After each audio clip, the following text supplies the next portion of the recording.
우리가 이 시간 예배 듣기 전에 기도하며 나가겠습니다.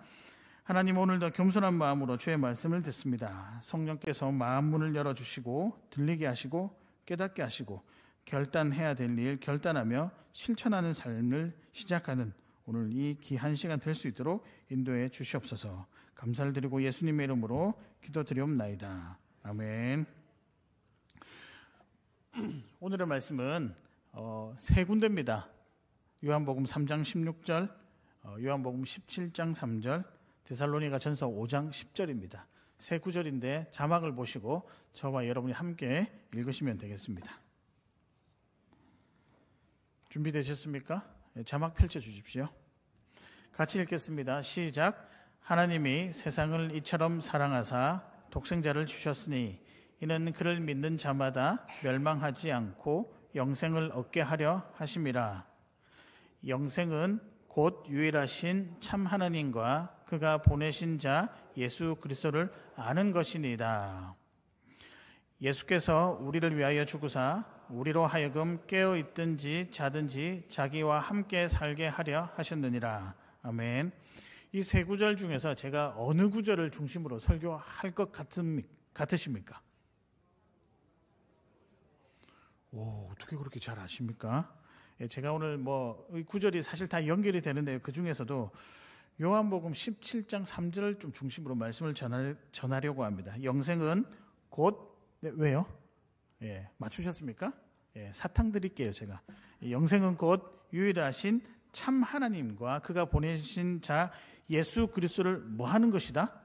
아는 것이다. 영생은 중간에 목적어 다 떼고 주어와 동사만 하면 영생은 아는 것이라는 거예요.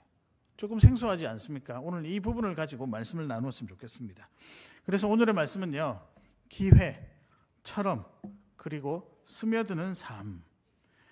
왜 이렇게 제가 다소 유치한 것 같아 보여도 이런 표현을 제가 사용을 했냐면 기회처럼 스며드는 삶, 각 대지의 메시지이기 때문입니다. 그래서 이것을 제가 무엇에 대해서 기회라고 하고 무엇에 대해서 처럼이라고 하고 무엇에 대해서 스며드는 삶이냐, 구원은 무엇인가, 우리가 알고 있는 이 구원은 무엇인가라고 이야기를 할 때 요한복음 17장 3절을 중심으로 기회다, 처럼이다, 스며드는 삶이다 라고 설명하고 싶습니다. 조금 생소하죠. 구원은 우리가 뭔가 다른 곳에 간다라고 생각을 했는데 아니, 구원은 기회요, 구원은 처럼의 삶이요, 스며드는 삶이다. 도대체 이것이 무엇인지 저와 여러분이 오늘 말씀을 통해 함께 묵상하도록 하겠습니다. 먼저 숙제가 아니고 복습부터 하겠습니다. 지난주에는 우리가 무엇에 대해서 나누었죠? 어느 교회 다녀오셨죠? 지난주에는 우리가 은혜에 대해서 나누었습니다. 은혜는 첫 번째 뭐다? 일부보다 못하시네요. 이제 대결을 붙여야 될 것 같아요. 은혜는 첫 번째 사랑이다. 두 번째는요, 선택이다. 세 번째는 예수 그리스도, 구원 즉 예수 그리스도다. 은혜는 이렇게 설명할 수 있죠. 은혜가 뭐냐? 그건 하나님의 사랑이에요. 무조건적인 사랑입니다. 하나님의 선택이에요. 그죠? 제한 없는 선택이다. 마지막 은혜는 무엇인가요? 구원입니다. 예수 그리스도. 이 고백이 삶으로 나타나는, 삶으로 실체화되는 것이 무엇이냐? 그게 믿음입니다. 믿음이 다른 게 아니라 하나님이 나를 사랑하신다는 것, 하나님이 나를 선택하셨다는 것, 그래서 내가 예수 그리스도를 온전히 의지하는 것, 그것이 무엇이다? 믿음이다. 그리고 이 믿음을 가지고 말씀에서는 구원을 얻는다라고 설명하고 있습니다. 그럼 오늘 이 시간에 그 구원은 도대체 무엇이냐? 믿음의 은혜가 우리 삶 가운데 현실화되는 것이 믿음이라고 한다면 그 믿음으로 받는 구원은 도대체 어떤 것인가? 물론 우리가 모르는 건 아니에요. 구원에 대해서 여쭤보면 대략은 다 알고 계시지만 정확하게 이것은 이것이다, 구원이 이것이다라고 설명하기가 지난주 은혜처럼 쉽지가 않다는 거죠. 그래서 오늘 저와 여러분이 한 방에 같이 정리하는 시간이 되었으면 좋겠습니다. 많은 사람들은 구원을 먼 미래의 일, 그리고 천국의 삶, 다른 곳에 있는 공간적인 이해로 생각할 때가 있습니다. 그러니까 이에 따라서 복음도 한 번 듣고 받아들이는 천국행이 보장되는 귀한 소식 정도로 생각을 하죠. 근데 뭐 틀린 내용은 아닙니다만 그러기에는 요한복음 17장 3절은 우리가 생각했던 것과 조금 다른 이야기를 하는 것 같은 느낌이 듭니다. 요한복음 17장 3절 영생은 곧 유일하신 참 하나님과 그가 보내신 자 예수 그리스도를 뭐 하는 것이다? 아는 것이다. 아니 우리가 영생이라고 하면 영원히 사는 것, 즉 같은 말이 구원이거든요. 우리가 구원은 저 먼 곳에서 특별히 뭐 우리가 이제 삶을 다 하고 나서 어떤 다른 공간에 가서 영원히 사는 것이다라고 생각했는데 오늘 뭐라고 하고 있습니까? 영생은 그리스도를 뭐 하는 것? 아는 것이다. 어떻게 궁금하지 않습니까? 영원히 사는 것은 하나님을 아는 것이고 예수님을 아는 것이라고 합니다. 그러고 보니까 예수님은요, 나를 믿으면 천국을 누릴 것이다 또는 낙원에 있을 것이다 라고 했지 죽어서 천국으로 가게 해주겠다라고 하는 성경의 표현이 없더라고요. 제가 이번에 한번 찾아보았습니다. 그런 표현이 아니고 그냥 누릴 것이다. 근데 언제 누릴 것이다, 물론 이런 말은 안 했지만 뉘앙스는 있어요. 이게 어디 다른 공간에 죽어서 다른 단계로 넘어가는 것이 구원이라고 한 것이 아니라 누리는 것이다. 영생은요, 하나님을 아는 것입니다. 말씀대로 나와 있잖아요. 구원은 즉 하나님을 아는 것입니다. 믿으십니까? 여러분 이 사실을 조금 기억을 해야 될 것 같습니다.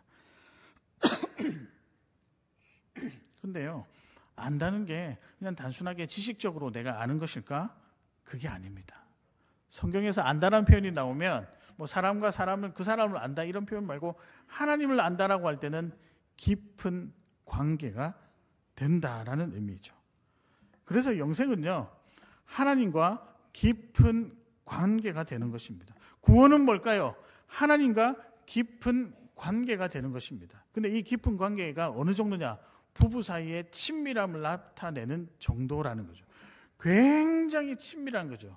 영생과 곧 구원은 무엇이냐? 하나님과 깊은 관계가 되는 것이 곧 구원이다. 이 사실은 요한복음 17장 3절에서 분명히 이야기를 하고 있습니다. 그래서 오늘 저와 여러분이 이 구절을 중심으로 과연 그러면 뭐 대충 우리가 알고는 있는데 이 구원이 어떤 것인가, 구원이 무엇인지 오늘 정리하고 저와 여러분이 이제부터 지금부터 이 땅에서 구원의 삶을 살아가는 감격, 그 감격으로 살아가시는 저와 여러분 되시기를 주님의 이름으로 축복합니다. 제가 좀 피곤합니다. 왜냐하면 어젯밤 꿈에 제가 여러 교회에 가서 설교를 하고 왔거든요. 야, 이 설교 제가 종잡아 한 3군데 좀 다녀온 것 같아요. 설교를 하는데 어느 교회인지 기억은 하나도 안 나는데 한 가지는 기억납니다. 청바지를 입고 위에 마이를 입고 넥타이를 메고 설교하는데 다 박수치고 그러고 나서 깨니까요, 아침이더라고요. 그래서 제가 지금 굉장히 피곤합니다. 여담이고요. 구원이란 무엇인가? 첫 번째입니다. 기회입니다. 기회. 누군가가 우리에게 구원이 무엇이냐라고 물어본다면 기회, 즉 기회를 얻는 것이 구원이다. 조금 생소하시죠? 사랑하는 성도 여러분, 구원은 하나님과 깊은 관계가 되는 모든 기회를 얻는 것이 구원입니다. 믿으십니까? 좀 전에 말씀드렸잖아요. 구원은 하나님과 깊은 관계가 되는 것이라면서요. 그러면은 좀 구원을 우리 삶에 적용시키기 위해서 좀 바꾸면 구원은 곧 기회다. 하나님과 함께 할 수 있는 모든 기회, 이것이 곧 그 기회를 누리고 사는 것, 가지고 사는 것, 그것이 구원이다.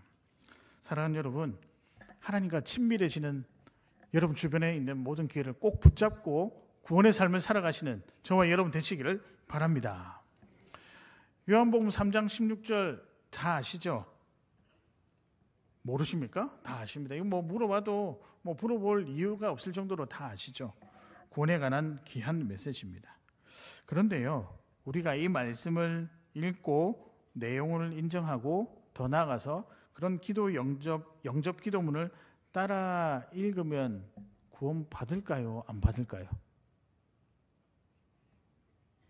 요한복음 3장 16절 소개하고 난 다음에 제가 영접 기도문을 작성해야 하는데 선생님 이거 한번 읽으시면 그래 영접하시길 바랍니다. 영접했을까요? 영접했다고 할 수 있을까요? 구원받았다고 할 수 있을까요? 어떻게 생각하십니까? 물론 뭐 효과가 없는 건 아니겠죠. 그런 은혜가 없는 건 아니겠죠. 근데 냉정하게 말씀드리면 이 말씀을 읽고 영접한다라고 해서 구원받을 수 있을까요?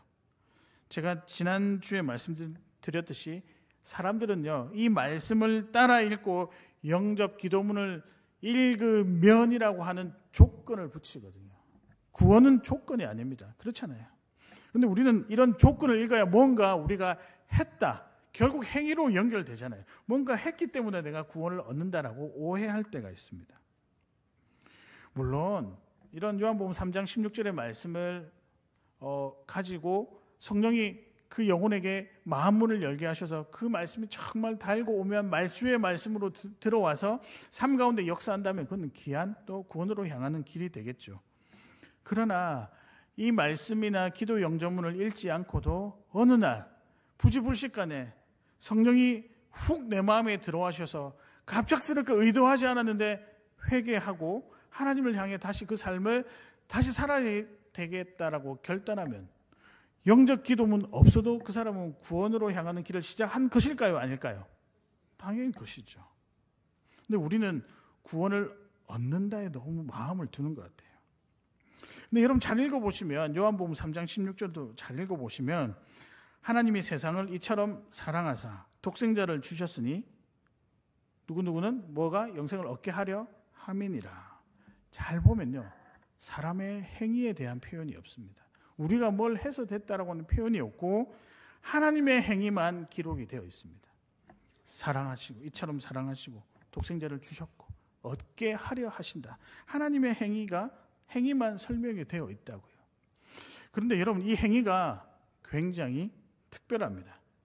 왜냐하면 누군가는 이 말씀을 읽을 거잖아요. 대상을 향한 마음이 담겨 있는데 그 대상이 그냥 대상이 아니고 사랑하는 유일한 독생자 예수 그리스도 사랑하는 아들을 줄 수 있는 정도의 깊은 관계가 있다는 거죠. 그러니까 깊은 관계가 되니까 그 사람에게 내가 줄 수 있는 거죠. 깊은 관계가 되지 않으면 뭔가 해줄 수 없다는 의미가 포함이 되어 있습니다. 이는 즉 가족이나 정말 깊이 사랑하는 대상을 향한 행위라고 할 수 있죠. 여러분 이 관계 속에 있는 것이 다름 아니라 구원이라는 사실입니다. 그러니까 복음은요, 관계를 더 친밀하게 하는 기회의 소식이죠. 구원은 내가 하나님과 친밀한 관계가 되었다. 독생자 예수 그리스도를 받을 만큼 나를 사랑하신다라고 하는 관계에 대한 선포가 무엇이냐? 구원입니다. 그런 의미에서 저는 구원은요, 하나님과 친밀하게 되는 기회라고 생각을 합니다. 여러분 이 부분이 설명이 되어야 우리가 지금 어떻게 살아가야 되고 어떤 삶으로 또 어떤 방향으로 왜 살아야 되는지를 설명할 수 있습니다. 그러니까 구원은요, 매 순간 하나님과 깊은 관계를 맺는 여러 가지 기회 앞에서 그 기회를 붙잡고 살아가는 것이 구원이다. 하나님과 동행할 기회도 있고 하나님과 이런저런 대화를 할 기회도 있고 하나님 때문에 즐거워할 기회도 있고 하나님을 의지할 기회도 있고 하나님께 감사할 기회도 있고 하나님이 보호해 주셨으면 하는 마음을 가질 기회도 있고 하나님께 예배하는 기회도 있고 하나님 안에서 때론 영적인 안식을 누리는 기회, 이게 다름 아니라 구원이라는 것이죠. 저 먼 곳에 다른 곳에 가는 그것도 전혀 틀린 말은 아니지만 성경에서 요한복음 17장 3절을 가지고 말씀하는 것은 무엇이다? 영생은, 구원은 곧 참 하나님과 그가 보내신 자 예수 그리스도를 아는 것이다. 깊은 관계 속에서 살아가는 것이다 라고 하면 그분과 함께 살아갈 수 있는 모든 기회를 붙잡고 살아가는 것은 구원의 삶이 아닐까요? 맞죠? 그러니까 여러분 구원은 다름 아니라 하나님과 함께 손 꼭 잡고 살아가는 것입니다. 단지 죽어서 누리는 영생과 안식만이 구원이 아니라 지금 이 땅에 임한 하나님 나라에서 하나님과 함께 걸어가는 것이다. 그러니까 어떻게 보면 우리 신앙생활, 특별히 교회 생활이 너무 중요하다는 사실이죠. 저는 이 사실이 참 중요하다고 생각합니다. 이번 주에 말씀을 준비하면서 제가 더 많이 느꼈습니다.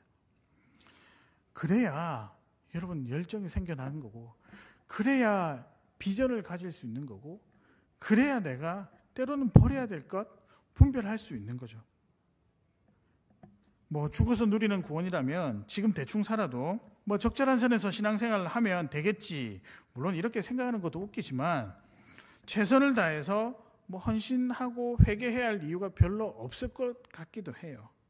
그러나 우리가 때로는 헌신해야 되고 하기 싫은데 또 회개해야 되는 이유가 구원은 하나님과 친밀할 수 있는 지금의 기회를 붙잡고 살아가는 것이 아닌가. 사랑하는 성도 여러분, 이 기회 붙잡으시길 바랍니다. 구원은 곧 기회입니다. 어떤 기회일까요? 하나님과 친밀하게 되는 기회. 그 기회를 붙잡고 구원의 삶을 날마다 감격으로 살아가시는 저와 여러분 되시기를 주님의 이름으로 축복합니다. 두 번째입니다. 두 번째 하기 전에 우리 주변의 분들과 함께 인사하도록 하겠는데요. 이렇게 인사하겠습니다. 하나님은 당신을 참 사랑하십니다. 나도 당신을 사랑합니다. 한번 인사하겠습니다.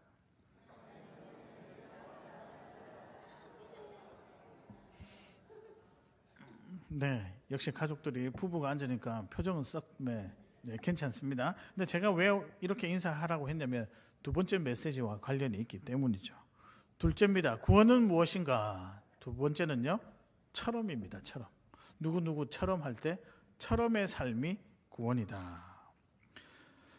조금 어려울 테지만 제가 풀어내 드리겠습니다. 사랑하는 성도 여러분, 하나님과 계속 친해져서 이전의 내가 아닌 조금이라도 바뀐 처럼의 삶을 살아가시는 저와 여러분 되시기를 바랍니다.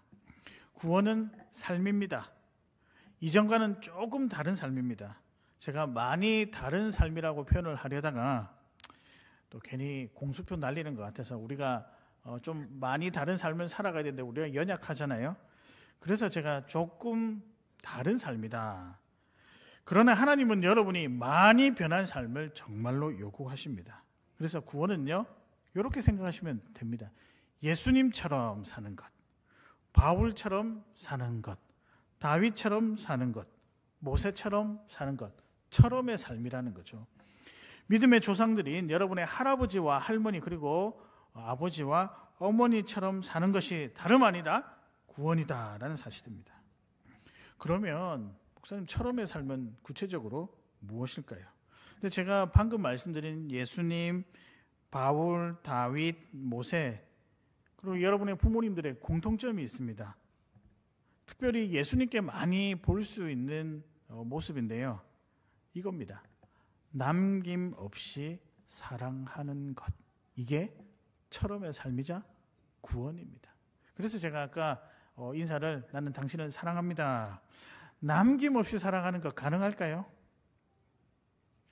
오늘 데살로니가 전서 5장 10절에 보면 예수께서 우리를 위하여 죽으사 우리로 하여금 깨어있든지 자든지 자기와 함께 살게 하려 하셨느니라. 예수님께서 우리를 위해 죽으신 이유가 우리와 함께 살고 싶어서 죽으셨다라고 말씀하잖아요. 근데 여러분, 그러기 위해서는 거쳐야 될 단계가 있습니다. 아낌없이 성육신 자체가 그렇잖아요. 하나님이 이 땅에 내려오신 거잖아요. 이거 어마어마한, 어떻게 보면 세상 사람들의 관점으로 보면 어마어마한 수치입니다. 그러나 우리에게는 어마어마한 특혜죠. 은혜죠. 그렇게 왜 내려오셨느냐? 함께 살기 위해서. 그러기 위해서는 이분은요, 남김없이 사랑함으로 우리에게 다가오셨습니다. 바울도 이방인에게 복음을 위해서 자기 목숨을 소중히 여기지 않을 만큼 복음과 주님을 사랑하고 복음을 알지 못하는 자들을 사랑하며 살았습니다.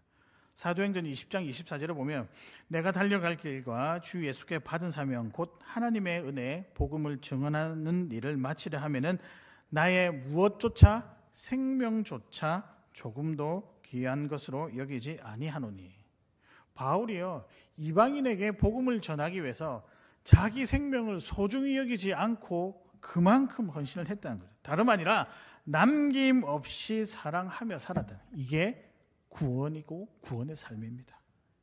다윗은요, 이스라엘 백성들을 평생 사랑했고 하나님을 너무나도 사랑했었습니다.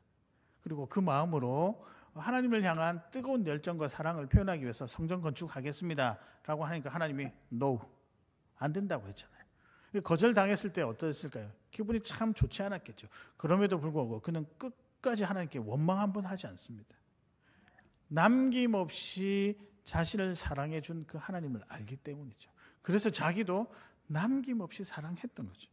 모세는요, 저는 모세가 우리 성경 인물 중에 참 제일 억울한 사람이겠다라고 생각이 듭니다. 40년 동안 광야 생활을 했습니다. 말 안 듣는 사람을 데리고 이랬다 저랬다 40년 동안 했는데 결국 그는 가나안 땅에 들어갔을까요? 못 들어갔을까요? 못 들어갔습니다. 그렇게 고생을 했는데도 그는 적과 꿀이 흐른 가나안 땅을 누리지 못했습니다. 그럼에도 불구하고 그가 감당할 수 있었던 이유는 남김없이 하나님의 백성들을 사랑했기 때문이죠. 그 사람의 삶이 구원의 삶이라는 거죠. 근데 가슴이 턱 막힙니다. 우리 보고 예수님처럼, 바울처럼, 모세처럼, 다윗처럼 살아라. 저는 딱 이렇게 처럼이라는 걸 제가 이렇게 기록을 했지만 그 말을 들을 때마다 가슴이 딱 막히더라고요. 아니, 이 정도로 살면 되지 않을까? 아니, 뭐 좋다. 그래, 말씀이 내게 원하니까 나도 처럼의 삶을 살아보자라고 그 삶을 시작하는 순간 이런 생각이 드는 거예요. 아니, 왜 계속해서 나만 그래야 돼? 내가 볼 땐 저 사람이, 죄송합니다, 저 인간이 그런 처럼처럼 살아야 되는데 나는 왜 그렇게, 나만 그렇게 말씀하시는 것 같을까? 뿐만 아니라 나 나름대로 그냥 마음도 잘 먹고 또 말씀대로 살기 위해서 말씀도 읽고 기도하고 예배 잘 드리려고 하는데 한편으로는 그런 마음도 드는 거예요. 이렇게 내가 처럼의 삶을 사는데 정말 내가 변할까? 나도 예배하고 말씀 읽고 기도하는데도 내가 과연 변할 수 있을까? 근데 또 그렇게 안 하면 마음이 좀 불안하고 불편하죠. 근데 여러분, 한 가지 기억해야 될 것이 있습니다. 이렇게 우리가 고민하는 것들이 다 우리가 뭔가를 해야 된다는 부담감이 있거든요. 근데 구원은 하나님의 일입니다. 구원도 하나님께서 주신 것처럼 삶의 변화도 누가 이끄신다고요? 여러분의 노력과 여러분의 열정으로 이끄는 게 아니라 하나님께서 이끄시는 겁니다. 믿으십니까? 만약에요, 여러분 살아가다가 어느 날 내 마음에 평소와 다르게 긍휼의 마음, 다른 사람을 돕고 싶은 마음이 생긴다면 그것은 성령께서 여러분에게 남김없이 사랑하는 처럼의 삶을 도전하는 것입니다. 그러니까 여러분, 그런 마음이 드시면 그대로 살아야 된다는 거죠. 반응을 해야 된다는 거죠. 이게 다름 아니라 구원의 삶이다. 처럼의 삶, 남김없이 사랑하는 삶이 구원이라고 계속해서 말씀드리고 있습니다. 여러분, 살다 보면 그럴 때가 있잖아요. 내가 열심히 돈을 벌었는데 뭐 다른 사람들 커피 한 잔 사고 식사 자리에서 먼저 계산하는 것, 뭐 가끔 불편할 때가 있죠. 아니, 그런 일은 뭐 이렇게 꼭 식사나 먹는 거에 이렇게 우리가 모여가지고 뭐 이렇게 누구 또 식사 한번 쏘고 커피 한 잔 쏘는 게 참 비효율적이지 않냐. 뭐 나는 돈을 쓰는 데 있어서 의미 있는데 돈을 쓰고 싶다. 그렇게 생각하시는 분들도 있습니다. 그런데 참 이렇게 아이러니하면서 딜레마이기도 한데요. 그렇게 작은 어떤 내가 커피 한 잔 낸 그것을 통해서 희한하게 다가오는 은혜가 있더라고요. 저는 이 은혜를 다름 아니라 섬김이라고 부르고 싶습니다. 아니, 커피 한 잔 사주고 그 다음에 식사값 먼저 내는 게 섬김이라고요? 돈이 전달되는 게 아니잖아요. 받아들일 때 그 사람은요, 전부로 받아들입니다. 나를 생각해서 그러니까 내가 그만큼 그 사람에게 소중하니까 그렇게 받아들이는 거지 돈으로 보지 않는다고요. 저는 이게 어쩌면 남김없이 사랑하는 구원의 삶의 아주 작은 단편이라고 생각을 합니다. 구원은요, 모든 생각과 삶에 나타나는 모습들을 바꿉니다. 그런 의미에서 커피 한 잔 쏘시길 바랍니다. 그리고 식사도 한번 먼저 결제도 한번 하시길 바랍니다. 혹시나 그런 자리에 있으면 저도 좀 불러주시면 너무 감사하겠고요. 뭐 여담이지만은 제가 우리 권바울 목사님, 우리 바울 목사님, 우리 교회는 신약 전통에 아주 충실한 분을 한 분 모시고 왔는데, 권바울 목사님 청빙하면서 맨 마지막에 드렸던 질문이 있습니다. 목사님, 돈 잘 쓰세요? 라고 물어봤습니다. 제가 사실 예전부터 담임 목사가 되면 이제 우리가 청빙을 하잖아요. 부교육자 청빙을 할 때 맨 마지막에 항상 물어봐야 될 질문을 제가 정해놓았습니다. 그게 뭐냐? 돈 잘 씁니까? 이게 제가 의미가 담겨 있습니다. 그러니까 목사님이 그러시더라고요. 네, 잘 씁니다. 통과, 합격입니다. 저는 되게 중요하게 생각해요. 왜냐하면 헌신은요, 마음으로 하는 게 아니거든요. 표현하는 거거든요. 근데 우리가 제일 쉽게 표현할 수 있는 게 뭐냐? 우리의 물질을 나누는 것이라고 저는 생각하고 그렇게 가르침을 배웠습니다. 자기 헌신의 가장 작은 단위, 남김없이 사랑할 줄 아는 작은 단위, 가진 것을 나누는 물질이라고 생각을 합니다. 이게 처럼의 삶이자 구원입니다. 예수님도 자신의 가장 귀하고 소중한 자신의 생명을 우리를 위해 남김없이 주셨습니다. 이게 구원이지 뭐가 구원이겠습니까? 모세도 그렇고 다윗도 그렇고 바울도 그렇고 남김없이 사랑하는 처럼의 삶을 살았다는 것. 이것이 구원의 삶이라고 한다면 저와 여러분도 남김없이 사랑하는 구원의 삶을 시작해야 할 줄 믿습니다. 그래서 우리 교회는 나중에 시간이 지나면 이런 문화, 이런 모습이 있었으면 좋겠습니다. 어떻게 해서 서로 내려고 싸우는, 서로 내려고 싸우다가 치고받고 이렇게 하시면 안 되고요. 서로 내려고 하는. 그러나 보이지 않아도 다른 사람들의 형편을 알고 있어서 그 사람들의 필요를 채워줄 줄 아는 남김없이 사랑하는, 이게 다름 아니라 우리 주님께서 우리에게 말씀하신 구원의 삶입니다. 믿으십니까? 처럼의 삶을 살아가시는 저와 여러분 되시기를 주님의 이름으로 축복합니다. 마지막입니다. 마지막은요, 제가 이 표현밖에 생각이 안 나더라고요. 조금 유치하긴 한데 스며들며 살다입니다. 첫 번째, 두 번째 메시지, 그리고 마지막 메시지, 이 메시지 세 가지 메시지에 공통점이 있는데 삶이라는 거죠. 구원은 다름 아니라 어떤 사실 자체지만 삶에서 나타나는 사실이라는 거죠. 그러니까 삶이 되게 중요합니다. 이 중요하기 때문에 제가 설교를 배울 때도 항상 적용적인 관점에서 설교하도록 제가 선생님께 배웠습니다. 근데 어떤 삶이 중요하냐? 지금의 삶이 중요하다는 거죠. 여러분, 지금 이 땅에서도 구원받고 구원의 삶을 살고 있다고 생각하십니까? 이게 되게 중요한 거예요. 말씀드렸잖아요. 죽어서 가는 곳을 거기서 누리는 것이 구원의 삶이 아니라 지금 이 땅에서 하나님과 친밀한 채로 살아가는 이 지금의 삶이 뭐하다? 구원의 삶이다. 그러기 위해서는, 그 구원의 삶을 풍성하게 하기 위해서는 스며들어야 돼요. 무엇이 스며들어야 되냐면 하나님의 마음과 하나님의 말씀과 하나님의 행위가 스며들어야 된다는 거죠. 믿음을 고백하고 믿음으로 산다면, 그래서 작지만 하나님 나라를 소망하고 산다면 그것이 구원의 삶이고, 그 하나님의 말씀이 내 삶에 조금씩 스며들어서 말씀으로 살아가는, 말씀이 내 삶의 원래가 되는 삶이 무엇이냐? 스며드는 삶, 구원의 삶이라는 거죠. 오늘 읽었던 본문 데살로니가 5장 10절에 보면 예수께서 우리를 위하여 죽으사 우리로 하여금 깨어있든지 자든지 자기와 함께 살게 하려 하셨느니라. 제가 이걸 보면서 우리 하나님 좀 짓궂으시다. 우리 예수님 우리를 위해 죽으시고 난 다음에 24시간 지금 뭐죠 이게? 깨어있든지 자든지, 그럼 24시간이죠. 함께 하고 싶어서, 징그럽게 함께 하시고 싶으시구나. 근데 저는 이 구절이 다름 아니라 하나님께서 24시간 함께 하는 건 당연하죠.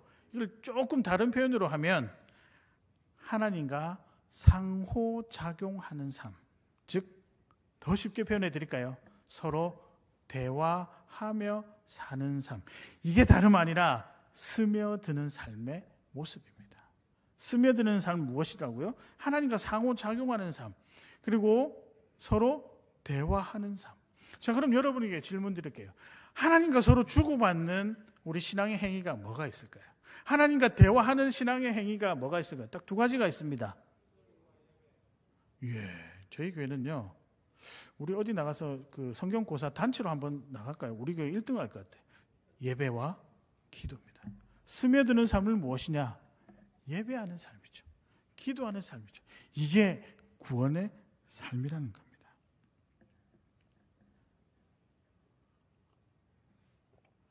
제가 분명히 말씀드렸습니다. 어젯밤에 설교 3번 하고 왔다고. 피곤하네요. 제가 자주 말씀드리지만 성도의 삶의 핵심은 예배입니다. 그리고 기도입니다. 저는 예배만큼은 양보하고 싶지가 않습니다. 다른 사역들은 상황에 따라서 우리가 뒤로 미루기도 하고 멈추기도 할 수 있지만 죄송합니다. 또 성령의 인도하심에 따라 기다릴 수 있지만 예배만큼은 조금 집요하고 고집스럽게 지키고 드려야 한다라고 생각하고 있습니다. 물론 코로나 때처럼 모이는 상황이 여의치 않으면 다른 방법을 통해서라도 예배 드리는 거 저는 그게 지혜로운 방법이라고 생각을 합니다. 중요한 것은 나의 생각과 정성이 어디에 있느냐. 그래서 예배를 통해서 기도를 통해서 하나님이 내 삶에 쭉 스며들도록 하는 것이 중요하며 이것이 구원의 삶입니다. 기도도 마찬가지죠. 여러분 하루 시작하시면서 제가 아마 설교 시간에 예전에 말씀을 드렸는데 눈 뜨자마자 제일 먼저 해야 되는 게 뭘까요? 기도인데 어떤 기도라고 제가 말씀을 드렸습니다. 예, 맞습니다. 눈 뜨자마자 하나님 감사합니다. 아니 이 기도 한마디 못하면서 어떻게 우리가 믿음 생활을 한다고 할 수 있을까? 제가 사실 이런 표현은 잘 사용하지 않거든요. 제가 이렇게 설교하는 걸 원하지는 않지만 생각해 보니까 그런 거예요. 이미 구원의 삶을 받았는데 아침에 눈 뜨자마자 감사합니다. 이거 어려운 거 아니잖아요. 그리고 하루를 마무리하면서 하나님 오늘 잘 지낼 수 있어서 감사합니다. 이거 3초도 안 걸려요. 근데 3초의 그 고백 속에 하나님이 스며들고 있다고요. 그러니까 여러분 금요기도에 안 나오시면 큰일 나겠죠라고 이야기 드리면 안 돼요. 금요기도에 나오시면 하나님이 많이 스며드는 은혜를 경험할 것입니다. 예, 지금 작정을 하고 나는 그래도 나는 안 나오겠다. 스며드는 거 내일 스며들어도 되겠지. 대답을 안 하실 것 같은데 만약에 우리가 그런 기도하지 않으면서 내가 구원의 삶을 산다? 좀 앞뒤가 맞지 않는 것 같습니다. 하나님은 예배를 통해 또 기도를 통해 하나님의 메시지를 우리 삶의 머리에 각인시키면서 스며들고 계십니다. 그게 구원의 삶이죠. 지지난주에 제가 태국의 메소시라는 지역을 다녀왔습니다. 정탐여행 다녀왔는데 이제 우리 청년들 올 여름에 조금 가려고 이제 준비하고 있습니다. 다음엔 우리 장년들도 같이 갔으면 좋겠는데 거기 가면 저희가 태국 사람을 만나러 간 게 아니고요. 태국 메소시라는 지역은 미얀마 국경지대입니다. 그러니까 이 정도에서 이 정도까지 이제 강이 흐르거든요. 건너면 그냥 미얀마 땅이에요. 건너면 태국 땅이라는 거죠. 그 사람들을 섬기기 위해서 미리 정탐을 하러 갔었습니다.